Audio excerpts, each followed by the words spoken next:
April 24, 1963. Havana, Cuba. Fidel Castro stood on the balcony of his apartment in the Vedado district, smoking a Cohiba cigar and watching the sun rise over Havana. He had been awake all night.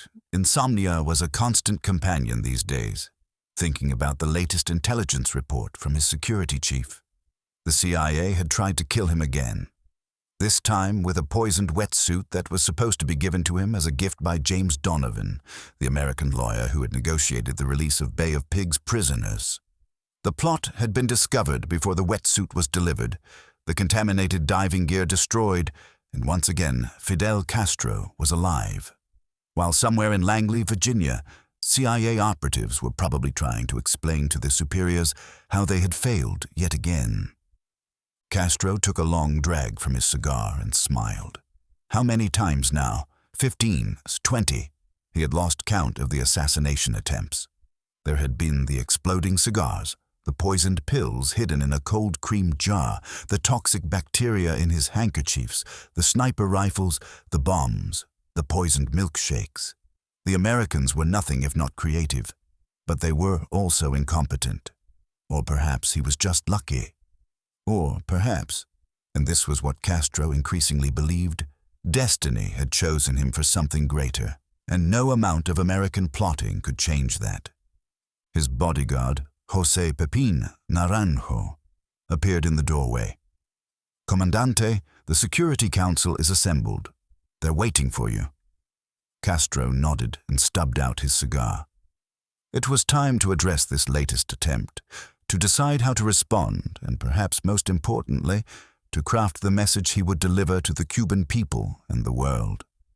Because that was the real victory. Not simply surviving these attempts, but using them to demonstrate American imperialism, to strengthen revolutionary consciousness, to turn every failed assassination into propaganda gold. The meeting room in the presidential palace was filled with familiar faces. Raúl Castro, Fidel's younger brother and Minister of Defense, Che Guevara, the Argentine revolutionary who had become Cuba's Minister of Industry, Ramiro Valdés, head of state security, Osvaldo Dorticos, the nominal president who handled day-to-day administrative duties while Fidel wielded real power as prime minister. These were the men who had fought with him in the Sierra Maestra, who had survived the revolution, who now helped govern Cuba through the dangerous early years of confrontation with the United States. Fidel entered the room and everyone stood. He waved them back to their seats with characteristic impatience. "Comrades, you've all read the report about the latest CIA attempt. A poisoned wetsuit. Can you believe it? A wetsuit. As if I wouldn't have my security people examine any gift from an American before I used it." He shook his head, but he was smiling. The Yankees are getting desperate. First they try invasion at Playa Girón. That fails. Then they try economic blockade. That fails. Now they're reduced to poisoned wetsuits and exploding seashells. What's next? A piano that explodes when I play the wrong note. Che laughed, his distinctive, somewhat wheezing laugh. "Perhaps they'll try to convince one of your mistresses to shoot you in bed, Fidel. That seems to be their level of sophistication these days." Everyone in the room knew that Che was referring to an actual CIA plot from the previous year, when they had attempted to recruit one of Castro's former lovers to slip poison pills into his drink. She had confessed the plot to Fidel instead, and he had reportedly told her, "You can't kill me. Nobody can kill me." But Raúl was more serious. "Brother, we need to take these attempts seriously, even if they seem absurd. One of them will eventually succeed if we're not careful. The Americans are trying dozens, maybe hundreds of different methods. Eventually one might work." Castro waved his hand dismissively. "Raúl, always the worrier. Yes, they're trying to kill me. They've been trying for years, but look, I'm still here. And do you know why? Because the revolution protects me. The people protect me. History protects me. I am not just a man. I am a symbol of resistance to American imperialism, and symbols cannot be killed by poisoned wetsuits." Ramiro Valdés, the security chief, was more pragmatic. Comandante, regardless of destiny or symbolism, we need to increase security protocols. We need to expand the screening of gifts and packages. We need more bodyguards. We need to vary your schedule more. The Americans only need to succeed once. We need to succeed every time. Castro nodded slowly. Valdez was right, of course. The revolutionary rhetoric was important for public consumption, but privately they all knew that constant vigilance was the only thing keeping Fidel alive. "Fine," Castro said. "Increase the security, but I won't become a prisoner in my own country. I won't hide from the Yankees. If anything, we should be more visible, more defiant. Every time they try to kill me and fail, it makes them look weak and makes us look strong. This is psychological warfare, comrades. And we're winning." He stood and began pacing, a habit he had when his mind was racing with ideas. "In fact, I think we should make a public statement about this latest attempt. Let the world know what the Americans are doing. Let them see that the great United States, with all its wealth and power, cannot eliminate one revolutionary leader on a small island 90 miles from their shore." Che was skeptical. "If we go public, the Americans will deny it. They'll say we're making it up for propaganda purposes, and some people will believe them." Castro smiled. "Of course they'll deny it. They always deny it. But the denials don't matter. What matters is the pattern. One attempt they can deny. 10 attempts they can deny. But when it's 20, 30, 40 attempts, when we can describe the methods in detail, when we can name the CIA officers involved, eventually, even the American people will start to wonder if maybe, just maybe, their government is lying to them." The discussion continued for hours. They analyzed each recent assassination attempt, looking for patterns, trying to anticipate future methods. They reviewed security procedures and identified weaknesses. They discussed which attempts should be revealed publicly and which should remain classified. And throughout it all, Castro dominated the conversation, questioning, challenging, turning every discussion into an opportunity to expound on revolutionary theory and the nature of the conflict with the United States. Finally, around noon, Castro made his decision. "We'll make a speech tonight. Not just about this specific attempt, but about all of them. I'll tell the Cuban people exactly what the Yankees have been doing. I'll make them laugh at the absurdity of it, exploding cigars, really, while also making them angry at the imperialist aggression. And I'll send a message to Washington. You cannot kill the revolution by killing me. Even if you succeed, there will be others to take my place. The revolution is bigger than any individual." That evening, Castro appeared on Cuban television for one of his famous extended speeches. He stood at a podium, dressed in his olive-green military fatigues, and spoke for nearly 4 hours. The speech was quintessential Fidel, rambling, passionate, filled with historical references and revolutionary rhetoric, occasionally humorous, always compelling. He described in detail some of the CIA's assassination attempts, including the poisoned wetsuit that had just been discovered. "Comrades," Castro said, his voice rising with theatrical indignation, "the Americans claim to believe in democracy, in freedom, in the rule of law. But what do they do when a small country chooses its own path, when we dare to assert our sovereignty? They try to kill our leaders. They send their agents with poisons and bombs and weapons. They plot like common criminals. And they fail. Again and again. They fail." The audience erupted in applause and chants of "Fidel! Fidel! Fidel!" Castro continued, "They have tried to kill me with poisoned cigars. Can you imagine? They know I love cigars, so they contaminate them with botulinum toxin and try to get them to me. But we discovered the plot.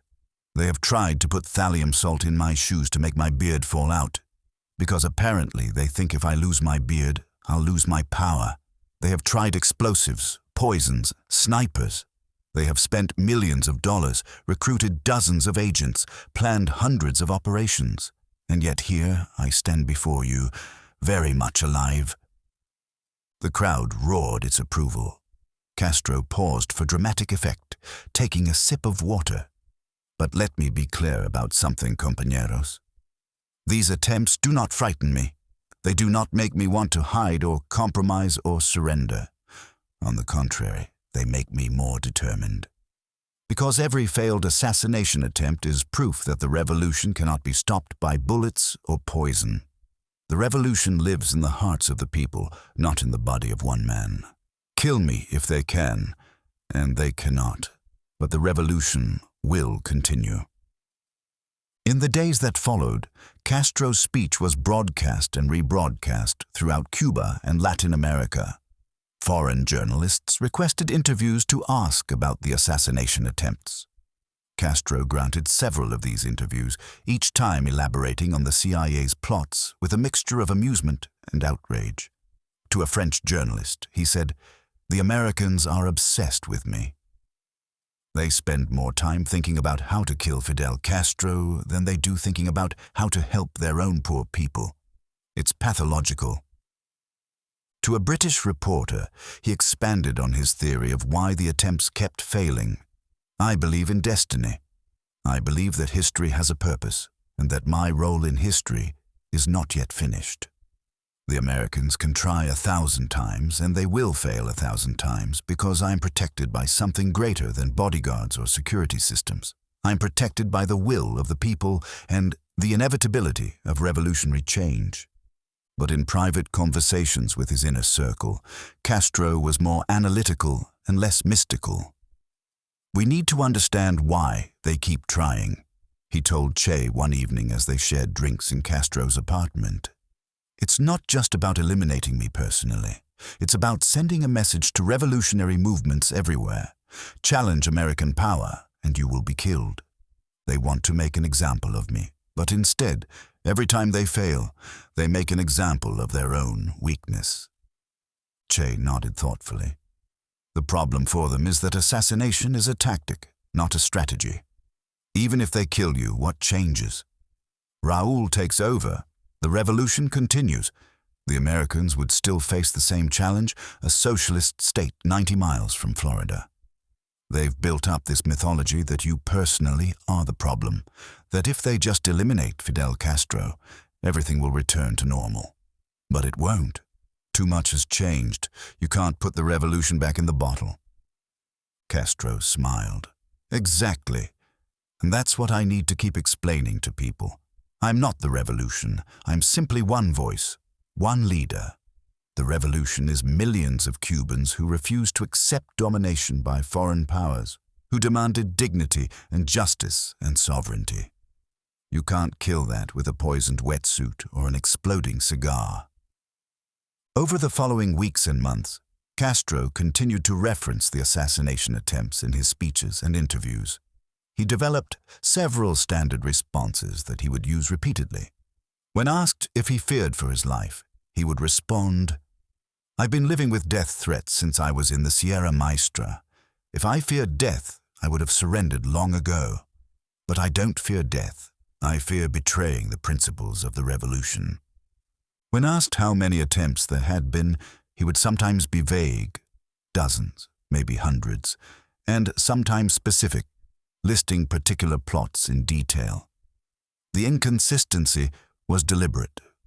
Castro understood that uncertainty and mystery served his purposes better than precise accounting. Let the Americans wonder what he knew and didn't know. Let them worry that their plots had been compromised. And when asked what he would say to the CIA officers who were planning these attempts, Castro had a response that he particularly enjoyed delivering. "I would say to them, stop wasting your time and your taxpayers' money. You cannot kill the idea of revolution by killing one revolutionary. Find a better way to compete with us.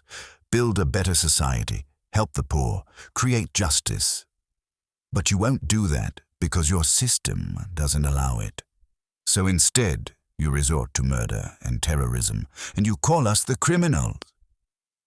The assassination attempts continued, of course. The poisoned wetsuit was followed by other plots, an exploding conch shell to be placed in an area where Castro liked to scuba dive. More poisoned cigars, a ballpoint pen containing a tiny hypodermic needle with poison. Each time, Cuban intelligence discovered and thwarted the plot. Each time, Castro would reference it in speeches or interviews, adding to his mythology as the revolutionary leader who couldn't be killed. By the mid-1960s, the failed assassination attempts had become central to Castro's public image. He was the man who had survived everything the CIA could throw at him. He was the revolutionary who defied death itself. And he used this image relentlessly in his political messaging. When speaking to revolutionary movements in Latin America and Africa, he would say, "Look at me. I'm still here despite everything the Americans have tried. This proves that imperialism can be resisted, that David can defeat Goliath, that revolution is possible."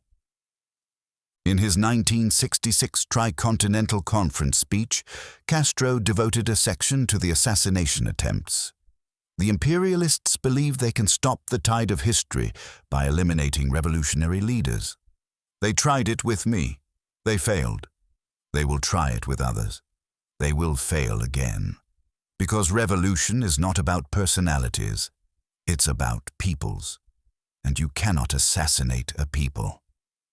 Years later, after the Cold War ended, and the CIA finally acknowledged some of its plots against Castro, the full scale of the operation became clear. There had been at least 638 documented assassination attempts, according to Fabian Escalante, a former head of Cuban counterintelligence. The methods ranged from simple shootings to elaborate schemes involving organized crime figures, contaminated scuba gear, exploding cigars, poison pills, and even a plan to coat the inside of a diving suit with tuberculosis bacteria. Castro outlived all the CIA directors who had authorized plots against him. He outlived all the American presidents who had wanted him dead. He remained in power for nearly 5 decades, finally stepping down in 2008 due to illness and age, not bullets or poison.